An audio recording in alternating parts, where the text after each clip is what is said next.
فرش التراب يضمني وهو غطائي حولي الرمال تلفني بل من ورائي. الحمد لله رب العالمين والصلاة والسلام على رسوله محمد وعلى آله وأصحابه أجمعين. اما بعد، بزرگان محترم، یہ دنیا ایک سرائے ہے اور یہ دنیا دار فانی ہے، دار البقاء و دار الآخرہ اور جنت کا مقام ہے، اور مسلمان یہاں آیا ہے صرف اس کو حاصل کرنے کے لیے، جو قد و کاوش کرنی ہے، جو محنت کرنی ہے، جو ریاضت اور مجاہدہ کرنا ہے، اس کے لیے اس دنیا میں آیا ہے۔ اس دنیا میں کسی کے لیے قرار نہیں ہے، اور یہ ایک امر واقعی ہے۔ ایسا نہیں ہے کہ صرف یہ ایک تخیل ہے، ایک تصور ہے، اور اس حقیقت کو ہر مرد مومن مانتا ہے اور عقیدے کے درجے میں مانتا ہے۔ بعض مرتبہ استحضار نہیں رہتا،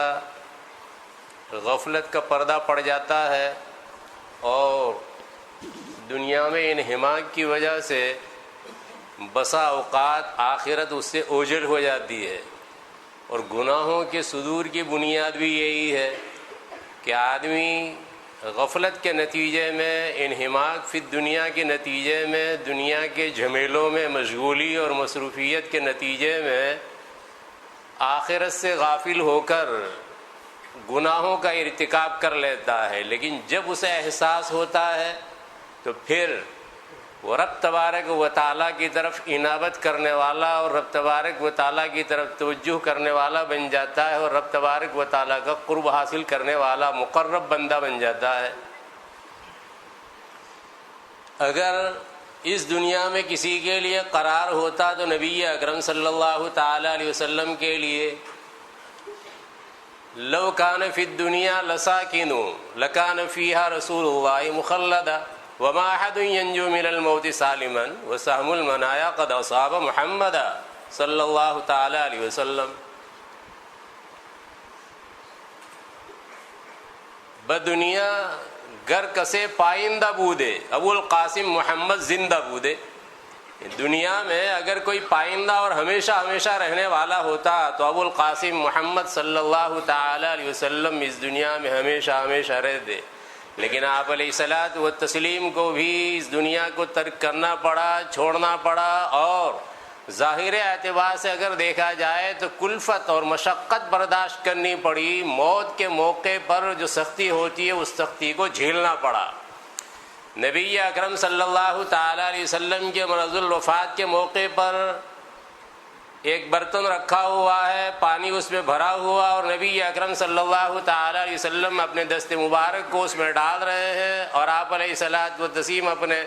دست مبارک کو بھگو کر اپنے چہرے انور کے اوپر پھیر رہے ہیں، اور آپ علیہ الصلاۃ والتسلیم فرما رہے ہیں لا الہ الا اللہ ان للموت سکرات۔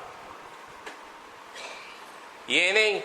ایک سختی، ان للموت سکرات، کئی ایک سختیاں ہیں، موت کے لیے کئی ایک سختیاں ہیں۔ آپ علیہ الصلاۃ والتسلیم کے تو درجات بلند ہونے تھے، اس اعتبار سے آپ علیہ الصلاۃ والتسلیم پر موت کی سختیوں کو اور موت کی سکرات کو طاری کیا گیا تھا۔ نبی اکرم صلی اللہ تعالی وسلم کی اس بے چینی کی اور بے کلی کی کیفیت کو دیکھ کر حضرت فاطمہ رضی اللہ تعالی عنہا صاحبزادی اور انتہائی پیاری صاحبزادی، آخری صاحبزادی، وہ آپ علیہ الصلاۃ والتسلیم کی اس بے چینی کو دیکھ کر کہہ رہی ہے واہ کرب ابا، ہائے میرے ابا کی بے چینی۔ یعنی احساس اور اندازہ لگائیے نبی اکرم صلی اللہ تعالی وسلم کی تکلیف کا جو ظاہری طور پر نظر آ رہی ہے، بباطن آپ علیہ الصلاۃ والتسلیم کو تسلی ہے، مطمئن ہے آپ علیہ الصلاۃ والتسلیم۔ بہت سے امراض اور بہت سی بیماریاں ایسی ہوتی ہے کہ انسان اندر چبھن محسوس کرتا ہے، ظاہری اعتبار سے دیکھو تو ہٹا کٹا، اور کوئی یہ کہے گا کہ اس کو تو کوئی بیماری نہیں ہے۔ بعض مرتبہ اندر جو بیماری ہوتی ہے اگر ظاہر سے اس کو دبایا جائے اس کے جسم کو، تو اس کو ذرہ برابر احساس نہیں ہوتا، لیکن اندر کی جو کیفیت ہوتی ہے وہ کیفیت ناقابل بیان ہوتی ہے، بعض مرتبہ الٹا ہوتا ہے۔ تو کافر اور مومن کا حال یہی ہے، کافر کی جو سختی ہوتی ہے تو وہ سختی باطن سے تعلق رکھنے والی، اندر سے تعلق رکھنے والی، ظاہر اعتبار سے کوئی کلفت نہیں، کوئی مشقت نہیں، اور مومن بظاہر تکلیف میں ہوتا ہے لیکن اندر جو ہے وہ اس کو اطمینان ہوتا ہے۔ نبی اکرم صلی اللہ تعالی علیہ وسلم نے حضرت فاطمہ رضی اللہ تعالی عنہا کے اس کلام کو سننے کے بعد فرمایا لیس علی ابیکی کرب بعد اليوم، آج کے دن کے بعد کوئی بے چینی نہیں ہوگی تمہارے ابا پر۔ اندازہ لگائیے سرور کائنات صلی اللہ تعالی علیہ وسلم، آپ علیہ الصلوۃ والتسلیم سے بڑھ کر کسی کا کوئی درجہ نہیں ہے، اللہ تبارک و تعالیٰ کے بعد سب سے بڑھے ہوئے۔ اللہ تبارک و تعالیٰ اگر کسی کو مستثنا کرتا اور کسی کا ایکسیپشن ہوتا تو نبی اکرم صلی اللہ تعالی علیہ وسلم کا، لیکن اس سے مسلمانوں کو تلقین کی جا رہی ہے، مسلمانوں کو سمجھایا جا رہا ہے کہ اگر کسی پر ایسی بے چینی طاری ہو تو اس کی وجہ سے تم بدفعلی مت لینا۔ نبی اکرم صلی اللہ تعالی وسلم کے لیے رفع درجات، ہمارے لیے گناہوں سے معافی کا ذریعہ، اور ہو سکتا ہے کہ کوئی اللہ کا مقرب بندہ ہو تو اس کے لیے بھی رفع درجات۔ بہرحال نبی اکرم صلی اللہ تعالی علیہ وسلم کے اس واقعے میں ہمارے لیے سبق ہے کہ ہمارے لیے بھی اس دنیا میں کوئی قرار نہیں ہے، بلکہ ہمیں بھی اس دنیا سے کوچ کرنا ہے۔ کوئی آگے جا رہا ہے، کوئی پیچھے جا رہا ہے، اور یہ چیز حتمی ہے اور یقینی ہے، مرنا ہے اور مرنے کا وقت معلوم نہیں ہے۔ ان دونوں چیزوں میں اتفاق ہے، کسی کا کوئی اختلاف نہیں، مرنا ہے اور مرنے کا کوئی وقت مقرر نہیں، کوئی ٹائم فکس نہیں ہے۔ ظاہری اعتبار سے ہلاکت کے لیے انسان کتنے ہی اسباب اور وسائل کو اختیار کر لیتا ہے، لیکن اگر وقت موعود نہیں ہے اور رب تبارک و تعالیٰ نے جو اس کے لیے ٹائم فکس کر رکھا ہے وہ ٹائم اگر نہیں آیا ہے تو چاہے لاکھ وسائل انسان اختیار کر لیتا ہے، لیکن موت رب تبارک و تعالیٰ کی طرف سے جو مقدر وہ یہاں نہیں آئے گی، قریب بھی نہیں پھڑ گئی، قریب بھی نہیں۔ بنان حمال رحمت اللہ علیہ عجیب و غریب شخصیت گزری ہے۔ ایک صاحب آئے اور انہوں نے کہا کہ میرا ایک آدمی پر 100 دینار جو ہے وہ دین اور قرض ہے، لیکن اس کا جو وثیقہ تھا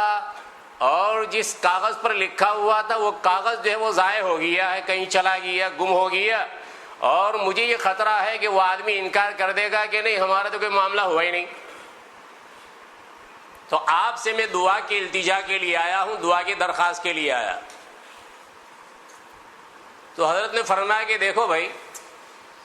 میں بڑی عمر پر پہنچ گیا ہوں، بڈھا ہو گیا، مٹھائی کھانے کا شوق ہے،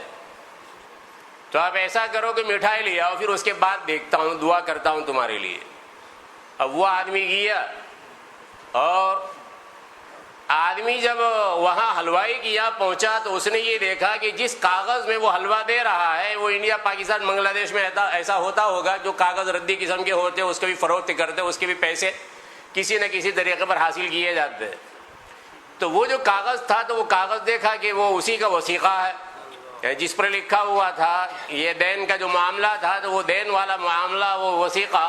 تو وہ وثیقہ والا کاغذ وہ لے کے آیا، اور پھر اس کے بعد حضرت سے کہا کہ یہ میٹھا ہے اور ایسا ایسا ہوا۔ تو حضرت نے کہا کہ دیکھو بھائی،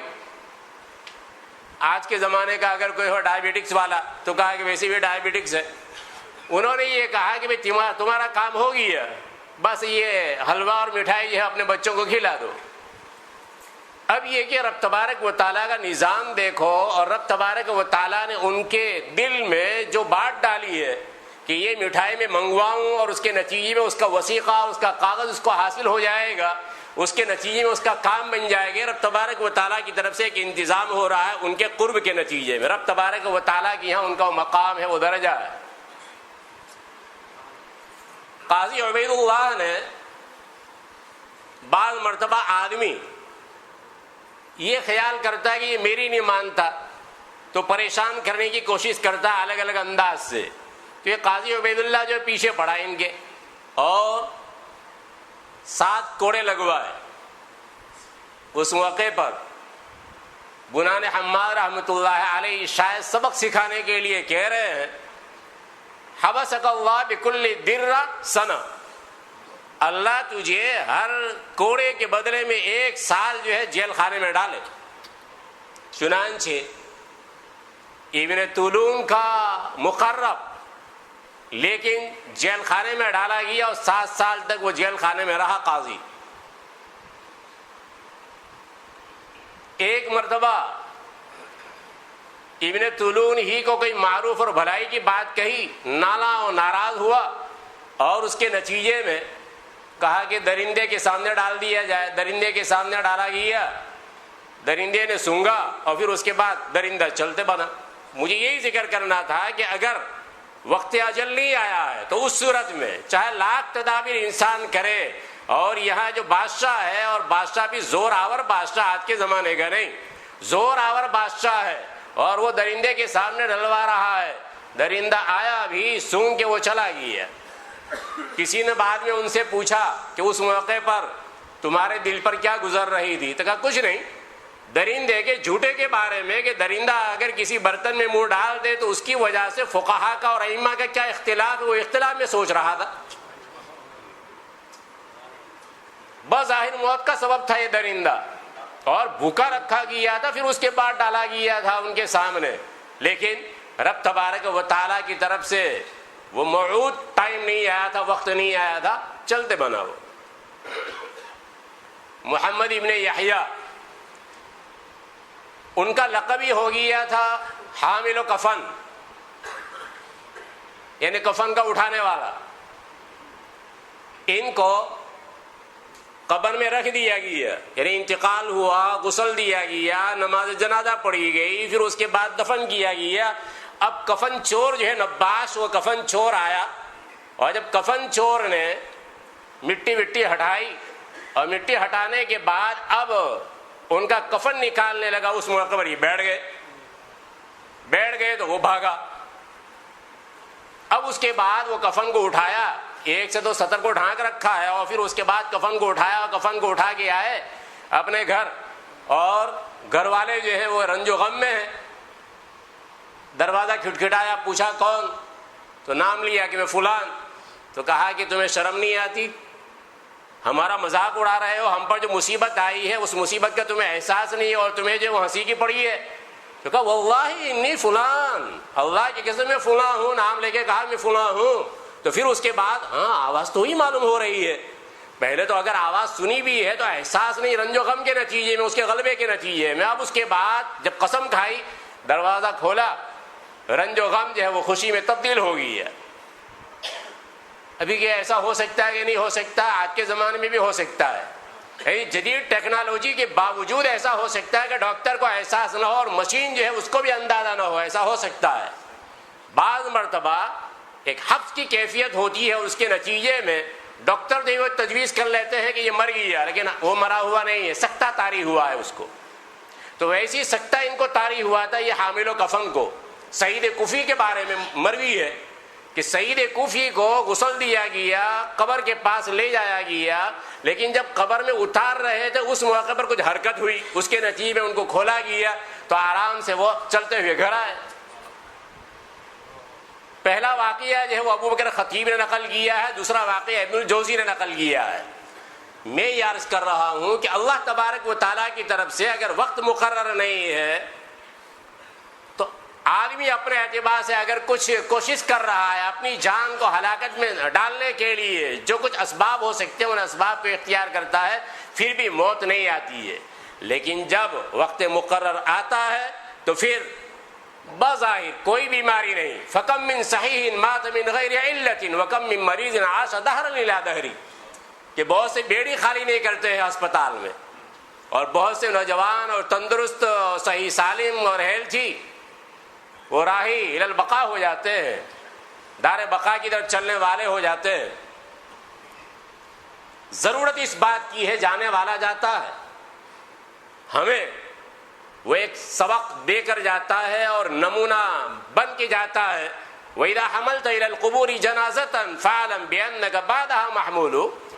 کہ جب تم جنازے کو اٹھاتے ہو تو اس کے بعد یہ سمجھو کہ آئندہ کل تمہیں بھی اٹھایا جائے گا۔ وَإِذَا سَمِعْتَ بِحَالِكٍ فَتَيَقَّنًا إِنَّ السَّبِيلَ سَبِيلُهُ فَتَزَوَّدِ، کہ وہی راستہ تجھے بھی چلنا ہے، اسی راستے پر تجھے بھی گزرنا اور پاس ہونا ہے، لہذا توشہ تیار کر لے۔ عقل مند آدمی وہ ہے کہ جو سبق حاصل کرے کہ موت کا کوئی وقت مقرر نہیں ہے، لہذا ہر وقت ہما وقت وہ تیار رہے رب تبارک و تعالیٰ کے سامنے حاضر ہونے کے لیے۔ اور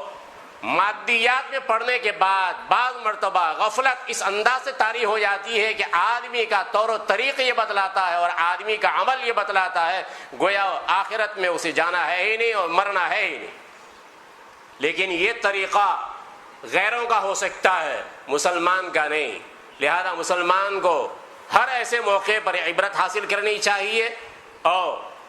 یہ خیال کرنا چاہیے کہ جس طریقے سے یہ ہمارے پیش رو وہ اس دنیا سے گئے ہیں، کوچ کر گئے ہیں، اسی طریقے سے ہمیں جانا ہے، لہذا ہمیں اپنی زندگی کو سدھارنا ہے۔ اب دیکھیے یہ جانے والے نہایت مرنجا مرنج، نہ کسی کو تکلیف پہنچانے والے، ذرہ برابر ان میں گویا تکلیف پہنچانے کا مادہ ہی نہیں تھا، اور ہر چھوٹے کو بھی پلورل لفظ کے ساتھ، جمع کے صیغے کے ساتھ، تمہیں یہاں آو، تو یہاں آ، ایسا نہیں تمہیں یہاں آو۔ تو مطلب یہ ہے کہ یہ ان کا انداز وہ ہمیں گویا اپنانا ہے۔ ایک وقت تک انہوں نے جو ٹائم ٹیبل بنایا تھا نمازوں کا، اس کے مطابق کئی ایک مساجد جو ہے وہ چلتی رہی۔ اب یہ بحث میں نہیں کر رہا ہوں کہ یہ کون سی ڈگری کا تھا، کیونکہ پھر اس میں الجھ کے رہ جائیں گے۔ لیکن جب ہمارے حضرت مرحوم مفتی محمد اسماعیل صاحب پٹیل نور اللہ مرقدہ نے پھر ایک ڈگری والا تیار کیا، تو اس کے بعد انہوں نے جن جن مساجد میں ان کے ٹائم ٹیبل کا فالو ہو رہا تھا ان کو مطلع کیا اور کہا کہ اب میرے ٹائم ٹیبل کا فالو مت کرنا۔ پہلے اتنے علماء نہیں تھے تو اس اعتبار سے انہوں نے ترتیب دیا جس انداز سے ترتیب دیا تھا، لیکن بعد میں جب انہیں احساس ہوا کہ نہیں یہ صحیح نہیں ہے تو فوراً جو ہے انہوں نے رجوع کر لیا۔ رجوع کرنے کے بعد مطلع اور آگاہ کر دیا ان سب مساجد کو جن مساجد میں وہ ٹائم ٹیبل پہلے والا چل رہا تھا۔ اور انسان کی جیسی زندگی گزرتی ہے تو ویسی اس کی موت بھی آتی ہے۔ جس صبح میں انتقال ہوا اس کی رات جو وہ قرآن پڑھنا انہوں نے شروع کیا، تو رات بھر جو وہ قرآن پڑھتے رہے، ان کی زبان سے وہی قرآن قرآن قرآن قرآن قرآن۔ جیسا انسان کا مشغلہ ہوتا ہے تو ویسی موت بھی آتی ہے۔ اور کئی ایک تکالیف کو سہنے والے، اپنے اہلیہ کی اور اپنے گھر والوں کی خدمت کرنے والے، کہ اس میں بسا اوقات انسان عیب آر سمجھتا ہے، لیکن یہاں انہوں نے جو ان کی زوجہ بیمار تو ان کی کافی خدمت کی، پھر اس کے بعد انہیں بھی کافی تکلیف، لیکن اس کے باوجود انہوں نے احساس نہیں ہونے دیا اور ایسی زندگی گزاری گویا کہ وہ ہے ہی نہیں کوئی ایک انسان۔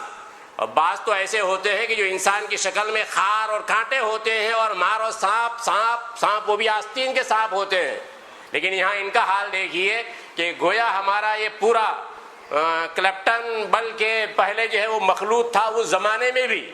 کسی کو ان سے کوئی اذیت نہیں، کوئی تکلیف نہیں۔ اللہ تبارک و تعالی مرحوم کی بال بال مغفرت فرمائے، جنت الفردوس میں اعلیٰ مقام نصیب فرمائے، اور ان کے پسماندگان کو صبر جمیل کی توفیق عطا فرمائے۔ وَإِذَا ذَكَرْتَ مُصِيبَةً تَسْلُو بِهَا فَاذْكُرْ مُصَابَكَ بِالنَّبِيِّ مُحَمَّدِ۔ آپ علیہ الصلاۃ والتسلیم کا حادثہ اگر یاد کر لیا جائے تو اس کے بعد جتنے حادثے ہمارے اوپر آئیں گے ان کا برداشت کرنا، اس کا تحمل انتہائی سہل اور انتہائی آسان ہو جائے گا۔ اللہ تبارک و تعالیٰ عمل کی توفیق مرحمت فرمائے، آمین۔ وآخر دعوانا الحمد للہ رب العالمین، وصلی اللہ وسلم۔